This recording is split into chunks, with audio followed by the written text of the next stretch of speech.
Hati kami limpah dengan syukur kepada Bapa di sorga di dalam nama Tuhan Yesus. Kalau hari ini dalam sebuah event acara PBB, Pemuda Batak Bersatu Kecamatan Tayan Hulu, untuk pengukuhannya periode 2022 sampai 2025, serta ada kegiatan rasa syukur untuk 3 tahun PBB di Kabupaten Sanggau. Kami bersyukur untuk beberapa stakeholder yang hari ini hadir dengan seluruh kegiatan yang ada hari ini. Kami izinkan Engkau hadir di tempat ini, dan kami tahu Engkau Tuhan sumber di atas segalanya. Berbicara buat kami semua lewat firman Tuhan yang akan kami dengar. Biarlah lewat event acara ini nama-Mu Tuhan dipermuliakan. Terima kasih untuk Ketua Pemuda Batak Bersatu untuk tingkat kabupaten. Terima kasih untuk pengukuhan yang akan dilakukan untuk Tayan Hulu dan sekitarnya. Terima kasih untuk pemerintah yang hari ini boleh hadir, baik pihak kecamatan, baik Timah dan Ramil, baik Kapolsek, bahkan dari DAD Dewan Adat Dayak boleh hadir di tempat ini. Kami bersyukur untuk semuanya, dan hamba-Mu siap untuk menyampaikan firman-Mu. Layakan hamba-Mu, urusan hamba-Mu, supaya kami boleh nangkap firman Tuhan menjadi pesan buat kami semua. Kemuliaan hanya bagi Bapa di sorga. Kami taruh roh, jiwa, tubuh kami. Kami izinkan Engkau berbicara buat kami semua, supaya setiap apa yang kami kerjakan berkenan kepada Tuhan dan Tuhan dimuliakan. Di dalam nama Yesus, mari kita berdoa seperti apa yang Tuhan Yesus ajarkan bagi kita semua. Bapa kami yang di surga, dikuduskanlah nama-Mu, datanglah kerajaan-Mu, jadilah kehendak-Mu di bumi seperti sorga. Berikanlah kami pada hari ini makanan kami yang secukupnya, dan ampunilah kami akan kesalahan kami, seperti Kau juga memberi orang yang bersalah kepada kami. Dan jangan bawa kami ke dalam pencobaan, tetapi lepaskanlah kami para jahat, karena Engkau lah yang punya kerajaan dan kuasa dan kemuliaan sampai selama-lamanya. Di dalam nama Yesus kami mengucap syukur dan siap mendengar firman Tuhan pagi hari ini. Haleluya. Amin. Amin. Haleluya. Salam semuanya. Shalom. Sekali lagi salam semuanya. Shalom. Yang pertama, terima kasih sama Tuhan Yesus karena diberikan kita kesempatan di tempat ini bersama PBB. Bukan Perserikatan Bangsa-Bangsa, ini adalah Pemuda Batak Bersatu. Tapi saya tengoknya bukan pemuda, tua-tua yang datang ini malah. Ada inang-inang, ada pongo-pongo apa semuanya datang hari ini, dan saya bersyukur. Yang kedua, terima kasih untuk Ketua DAC yang dari Kabupaten, Pak Leo. Terima kasih untuk pengurus baru untuk Kecamatan Tayan Hulu. Nama saya Pendeta Sulaiman. Saya dikasih marga siaan. Istri saya Boru Marpaung. Saya tinggal dari sini di sebuah kota namanya Kota Menyabu, kurang lebih 5 kilo dari tempat ini. Anak saya dua-duanya Boru, yang satu ada di Salatiga, yang satu ada di Jerman, dan itu semua adalah anugerah Tuhan dan kebaikan Tuhan lah.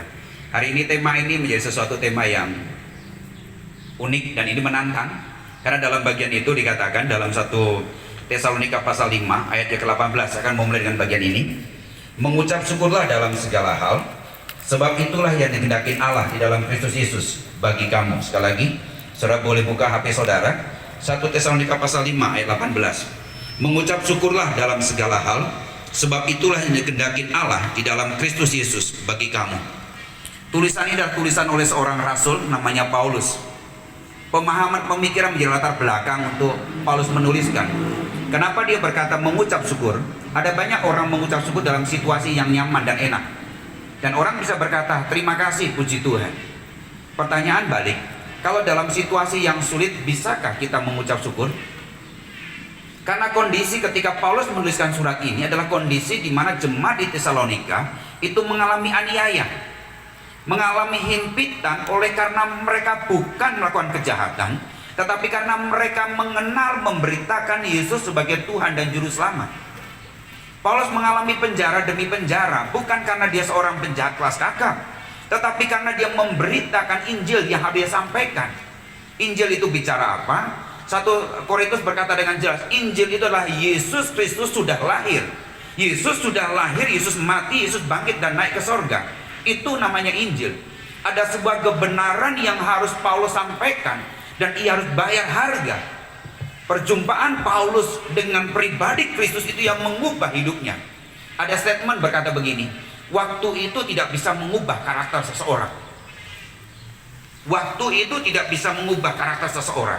Saya bilang betul, tetapi proses itu mengubah seseorang, menjadikan orang itu makin dewasa, menjadikan orang itu menjadikan kuat dan kuat dan kuat. Kenapa? Karena ada proses. Ada orang dikasih waktu 28 tahun, dia nggak pernah berubah-berubah. Itu waktu. Orang berkata waktu adalah uang, tapi saya mau kasih tahu untuk hari ini, bagi Paulus, ketika dia berkata mengucap syukur dalam segala hal, bukan dalam posisi waktu keadaannya senang, tapi keadaan sulit. Bapak Ibu yang dikasihi Tuhan, mengapa tema ini menjadi bagian bagi kita semua? Yang pertama, kenapa kita perlu mengucap syukur? Efesus pasal yang kedua ayat 8 dan 10 sampai 10 itu berkata di sana, kita itu dibenarkan oleh karena anugerah di dalam Kristus. Bagian yang pertama adalah saudara perlu mengucap syukur itu oleh karena Tuhan sudah mati buat saudara semuanya. Katakan amin. Dia memberikan keselamatan, hal yang terpokok buat kita, nggak ada yang lain. Kalau orang berkata kebutuhan primer, ada kebutuhan sekunder, maka di situ kita perlu melihat ada hal yang paling penting, esensi yang paling penting. Kenapa itu? Tentang keselamatan. Setelah kita hidup di dunia ini, mau kemana kita? Itu menjadi pertanyaan buat kita. Tetapi pengorbanan di dalam Kristus itulah yang menjadi titik yang paling penting buat saudara dengan saya. Karena Yesus berkata begini, barang siapa percaya kepadaku, ia akan memiliki hidup yang kekal. Dan itu menjadi prinsip. Paulus berani mati-matian. Dia berkata segala sesuatu kuanggap sampah, oleh karena pengenalanku kepada Kristus jauh lebih penting dari segalanya. Kalau saudara punya jabatan, kalau saudara punya pekerjaan, kalau saudara punya keuangan, saya mau kasih tahu, saudara hanya owner. Saudara hanya manajer. Kalau owner itu pemilik, saudara itu manajer, menjadi pengelola. Kasih tahu sampingnya, engkau adalah engkau adalah manajer. Kasih tahu sampingnya, 1, 2, 3, engkau adalah bukan owner. Saudara hanya dikasih percayaan. Alkitab berkata Kejadian mengusahakan. Waktu Tuhan menempatkan Adam dan Hawa, Dia meletakkan di sana untuk mengusahakan. Hal yang pertama kenapa kita mengucap syukur, karena saudara sudah memiliki keselamatan dalam Kristus. Yesus berkata, akulah jalan, kebenaran dan hidup. Tidak ada seorang pun sampai kepada Bapa kalau tidak melalui namanya Yesus. Bagi saudara dengan saya yang percaya kepada Kristus, itu menjadi sesuatu yang penting. Ketika mereka di titik akhir, selalu mereka berkata, Pak Pendeta, tolong doakan. Untuk apa? Biar bapak saya cepat pulang. Oh boleh? Saya mohon maaf, saya lagi tugas di Sanggo, orang tuanya lagi sekarat. Saya bilang taruh di telinganya. Tapi bapak saya nggak bisa mendengar, sudah nggak bisa lihat. Taruh di telinganya. Hanya HP-nya taruh di telinganya. Saya berkata, Pak, mau nggak saya bimbing dalam doa ikut Yesus?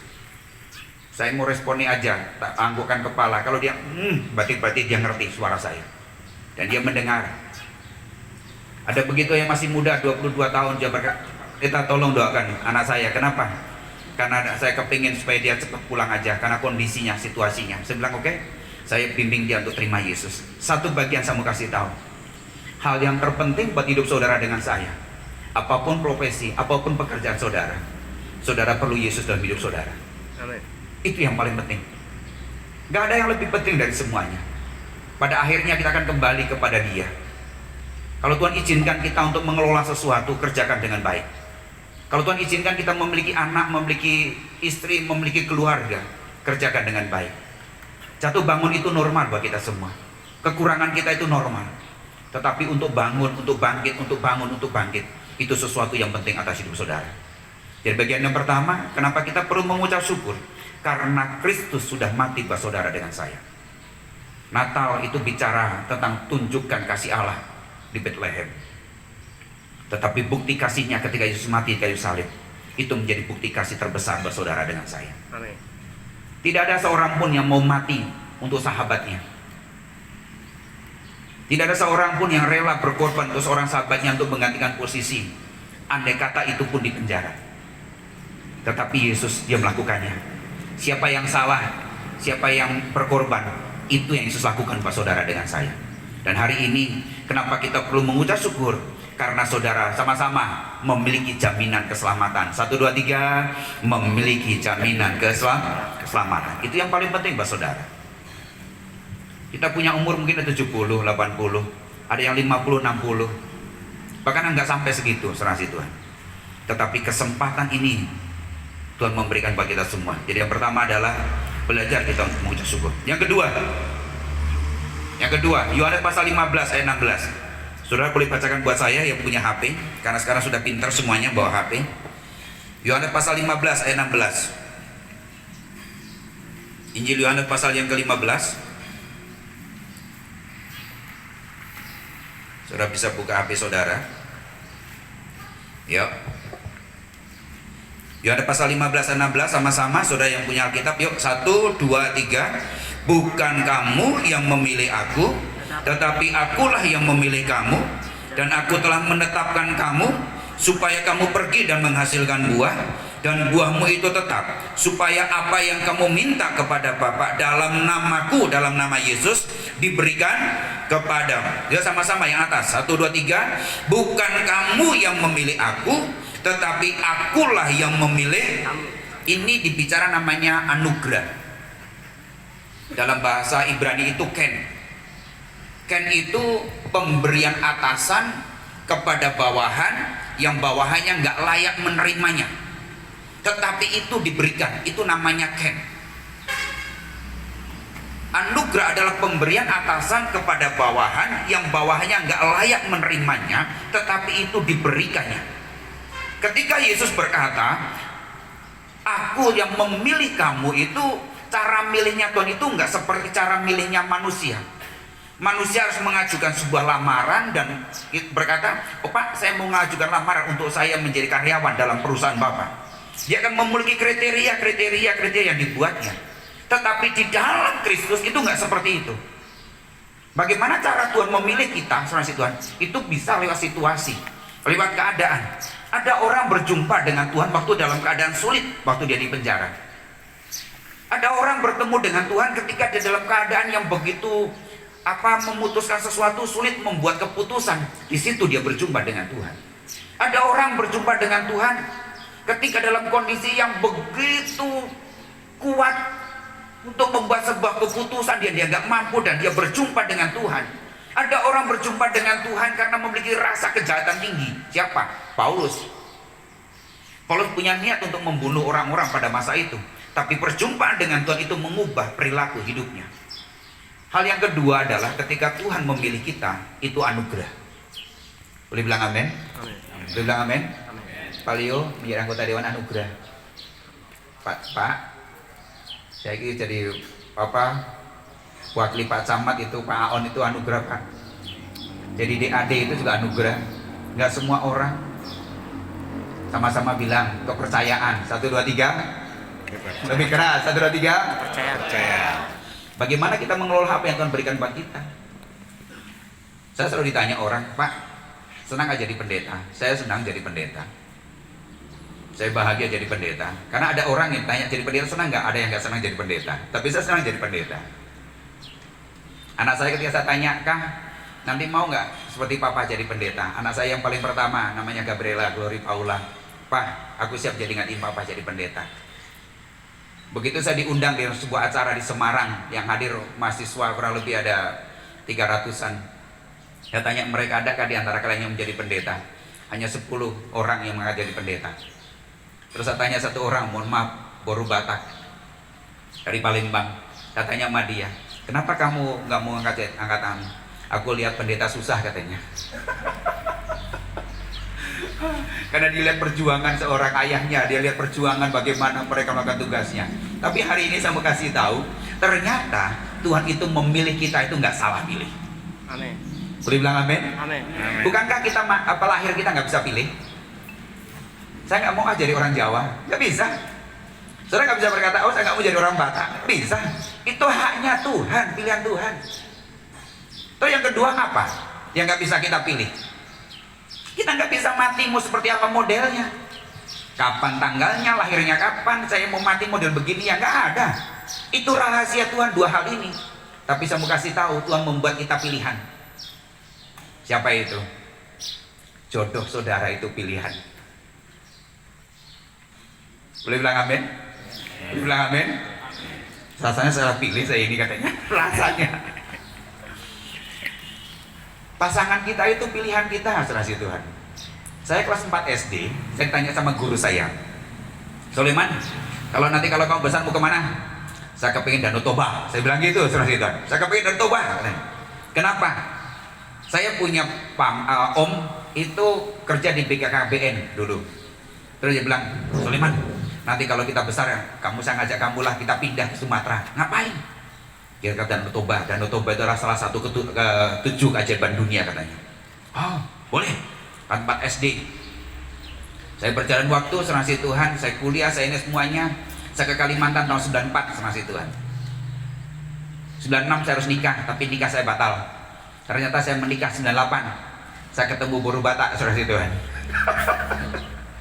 Boru Marpaung, saya nggak berpikir gitu.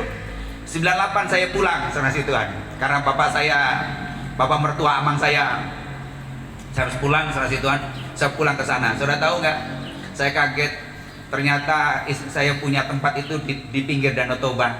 Dari kampung namanya Kampung Meat, Balige, serasi Tuhan. Saya kaget. Coba kalau saya dulu waktu SD berkata gintanya, "Soalnya mau kemana?" "Ke Amerika." Saya yakin nggak jadi ke Danau Toba. Kenapa? Karena Tuhan sudah membuat kita, Tuhan memilih kita, tapi orang di sekeliling kita itulah pilihan kita. Saudara mau senang atau nggak senang dengan seseorang itu tergantung saudara memilihnya. Saya mohon maaf, cara mandang seseorang itu belajar dengan cara yang baik. Jangan selalu menjudge seseorang, wah ini keliru, ini salah. Enggak. Tuhan memilih kita itu, dia nggak pakai embel-embel, nggak pakai syarat. Tapi saudara dengan orang lain sering senantiasa pakai standar. Kasih tahu sampingnya, menerima dengan kasih. 1, 2, 3, menerima dengan kasih. Nggak usah pakai dasar ini, kamu harus begini, enggak. Terima dengan kasih. Dan itu akan mengubah seseorang. Waktu saudara memiliki tentang kasih Kristus, maka saudara akan melihat tentang bagian, oh, saya dipilih oleh Tuhan, maka saya sudah melakukan bagiannya saya untuk Tuhan. Yang kedua, apa yang kita lakukan ketika Tuhan memilih kita? Sama-sama belajar mengampuni. 1, 2, 3, belajar mengampuni. Ini yang paling sulit. Mengampuni itu sesuatu yang sulit, serasi Tuhan. Itu butuh tindakan. Mengampuni siapa? Orang yang paling kita rasa nggak enak dengan siapa? Orang yang dekat dengan kita.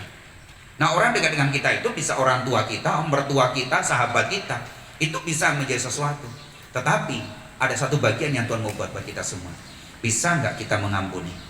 Waktu kita mengampuni, di sana ada pembebasan. Waktu kita mengampuni, di sana ada kekuatan.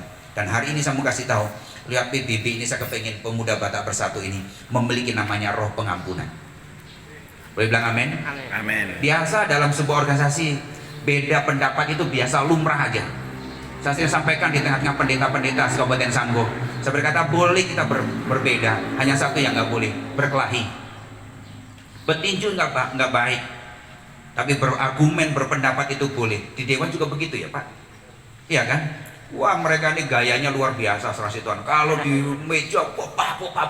Tapi begitu warung kopi, horas lah katanya makan bareng. Aduh, kadang-kadang kita yang terpancing, tersulut, kita kelahi yang di bawah. Sementara mereka sudah di meja makan bareng. Jadi apa-apa itu jangan terpancing dengan keadaan yang ada. Sadar bahwa saudara dipilih oleh Tuhan. Katakan amin. Yang terakhir, mengapa kita perlu mengucap syukur serasi Tuhan? Yohanes pasal yang ke-17. Yuk sama-sama kita lihat. Yohanes pasal 17. Ayat ke-21. Yuk. Yohanes pasal 17 ayat 21. 1, 2, 3. Supaya mereka semua menjadi satu, sama seperti Engkau ya Bapa di dalam Aku dan Aku di dalam Engkau, agar mereka juga di dalam kita, supaya dunia percaya bahwa Engkau lah yang telah mengutus Aku. Ayat 21 berkata apa? Supaya mereka semua menjadi satu. Mengucap syukur kalau hari ini kita menjadi satu. Satu itu bukan satu warna. Pak Leo ini sebetulnya salah baju sebetulnya hari ini. Pak Leo itu salah baju nih, salah kamar saya rasa. Biasanya baju apa Pak?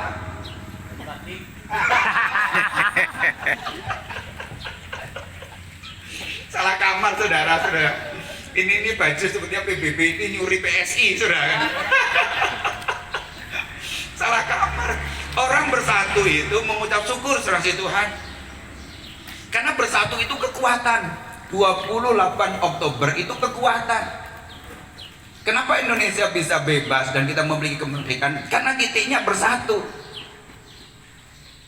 Apa yang dibuat oleh tentara ya Pak ya? Rakyat itu menjadi panglimanya, rakyat itu menjadi kekuatannya.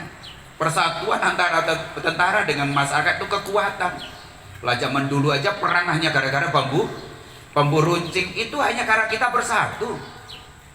Kenapa kadang-kadang kita sering senang untuk didorong orang untuk kita kelahi dengan isu-isu yang kecil dan kita berkelahi.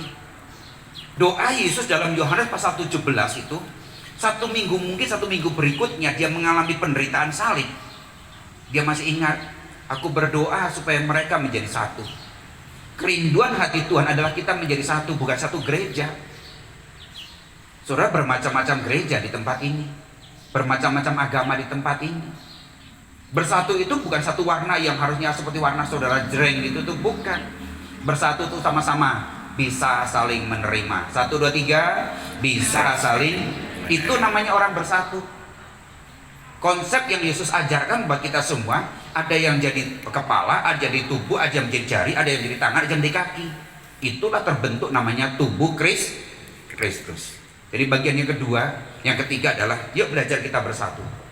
Bukankah dalam Pancasila juga hal yang pertama, persatuan Indonesia? Itu penting buat saudara semuanya. Pertanyaannya, dalam persatuan seringkah ada perbedaan normal bagi kita semua. Pak, izin Pak, paling maju sedikit Pak, boleh maju Pak. Maju Pak, adik-adik boleh maju Pak, sampai jumpa Pak hari ini. Pak tentara maju Pak, Pak Hijau, yuk, mari Pak. Lawan mari Pak, mari Pak maju Pak. Biar kita difoto dulu maksudnya. Ada ke sana maksud saya. Ada fotonya hari ini. Ya, saya mau foto dulu, nanti saya akan membuat mereka ya, Bapak yuk. Ya, setelah foto baru saya membuat sesuatu buat Bapak Ibu semuanya. Terima kasih, 1, 2, 3. Ya, terima kasih.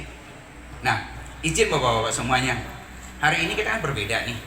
Nah, kita menghadapi tantangan tentu. Pak tentara juga menghadapi tantangan. Sekarang dari Panglima mengharuskan untuk membuat pertanian ya Pak ya. Yang polisi disuruh nanam cabai gitu. Yang tentara disuruh nanam padi seperti itu kan. Nah, bagaimana membuat sesuatu yang mungkin orang berkata gini, ini bukan bagian saya. Ya, anggota dewan diberikan palu untuk membuat keputusan. Nah, gimana saudara ketika bapak ini, saya kepingin ini ada 5 orang hari ini, bagaimana menguatkan diri ketika menghadapi tantangan? Pak Nurdin maju Pak, ganggu mereka aja, Bapak tuh nggak ganggu mereka. Bagaimana supaya mereka bisa bersatu? Pak, Bapak jangan di situ Pak, dorongin mereka gimana caranya Pak? Pak, dorongin aja mereka. Ya nggak, dorongin terus saja sekuat Bapak, semampu Bapak dorong aja. Saya ingin lihat bapak-bapak ini gimana caranya supaya bapak nggak terdorong oleh keadaan yang ada. Ayo, saya nggak tahu, saya nggak mau kasih. Dorong aja Pak. Bapak tuh kan ganggu. Bapak dorongnya aja semuanya Pak. Pak Nurin, ayo Pak Nurin, dorongnya aja semua. Nah, ini masih ada. Ini belum bisa. Masih bapak-bapak masih bisa. Pak, bapak-bapak berpikir bagaimana cara bapak bersatu. Nggak tahu, terserah bapak. Pak Nurin, ayo Pak Nurin, ayo Pak. Kuat-kuat aja Pak. Gimana caranya Pak? Ayo gimana caranya Pak? Gimana caranya? Pokoknya saya nggak buta.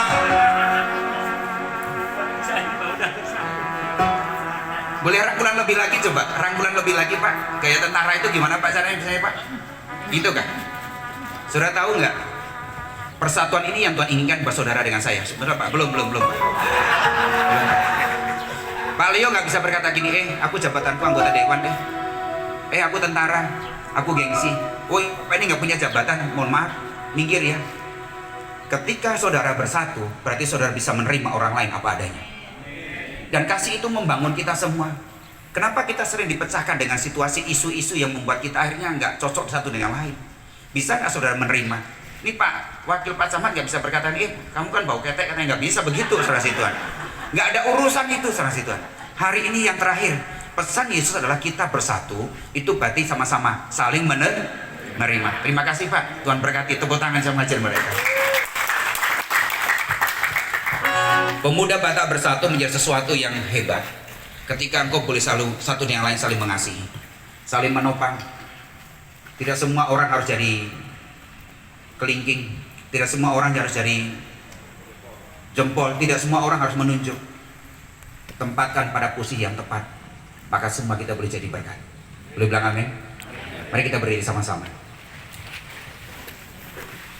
Ku berbahagia, yakin teguh, Yesus abadi, kepunyaanku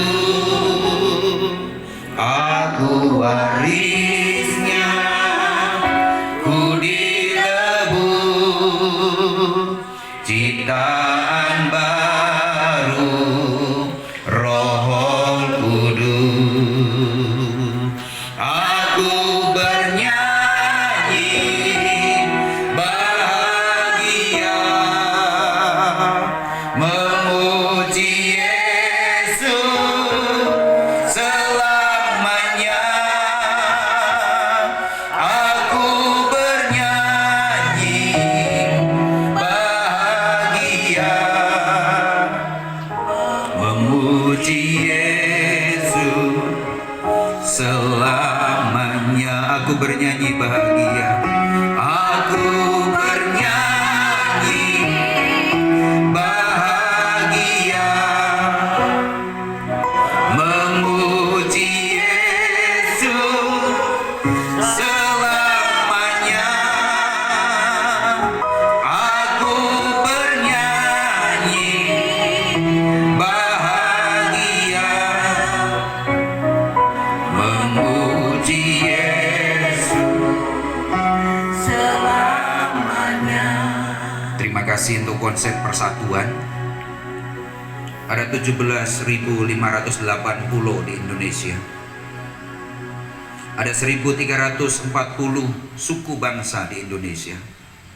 Ada 15 suku besar yang ada di Kalimantan Barat. Kalau hari ini di PBB Pemuda Batak Bersatu menjadi salah satu bagiannya, kami tahu Tuhan yang mengerjakannya.